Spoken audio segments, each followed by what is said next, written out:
from Washington. Mr. President, are we in a quorum call? Yes, Well, I ask the quorum call be dispensed with.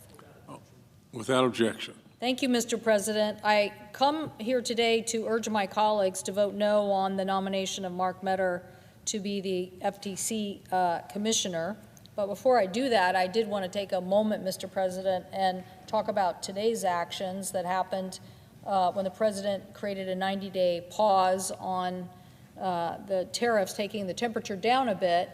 I definitely want to thank my House colleagues, Representative Bacon and Gottheimer, for introducing legislation similar to the Trade Review Act of 2025 that we've introduced here in the Senate.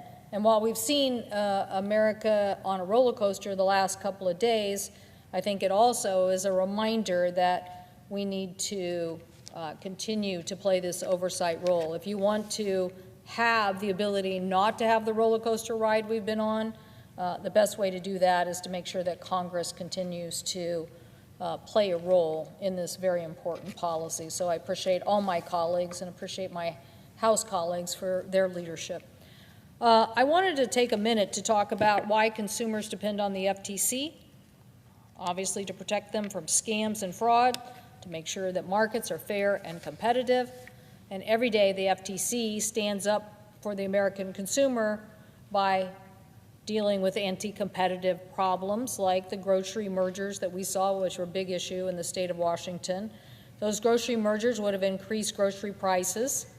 They're also in charge of fighting for kids online, fighting scammers to prevent people from profiting off of our veterans, our elderly. They're also in charge of taking on the PBMs, the pharmacy benefit manager, middlemen who have driven up drug prices, including the cost of insulin. And they challenge those who are using monopolistic powers to create other monopolistic, price rises and obviously limiting consumers on their choice.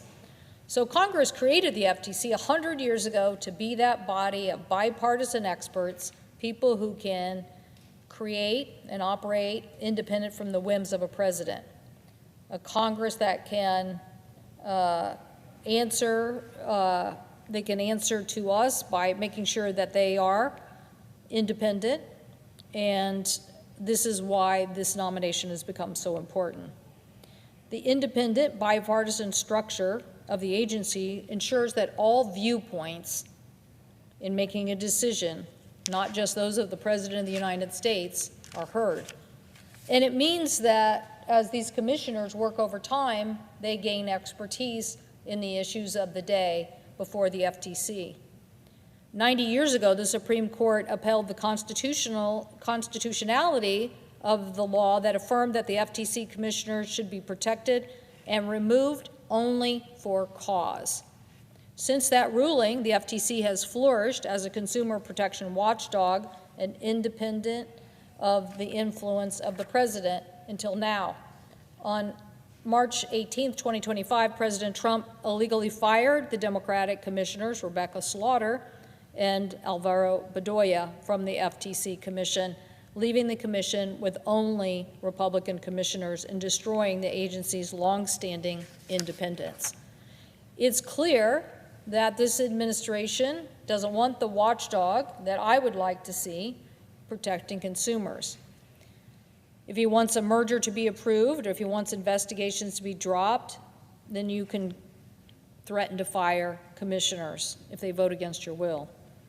And if you want to investigate a company owned by a political opponent or a corporate competitor, you just have to direct the FTC to do that investigation. So this is why we need an FTC to be above this kind of action. We need an FTC that is a group of nominees approved by this Congress, voted on by our colleagues, and that no matter who's in the White House or who controls Congress, we have FTC members. Mr. Meador, at his hearing, declined to defend the FTC's need to remain independent. He also declined to address the Department of Justice reversal on its position of a decades-old Supreme Court decision. And most egregiously, he would not agree to follow the law if given an order by the president not to do so.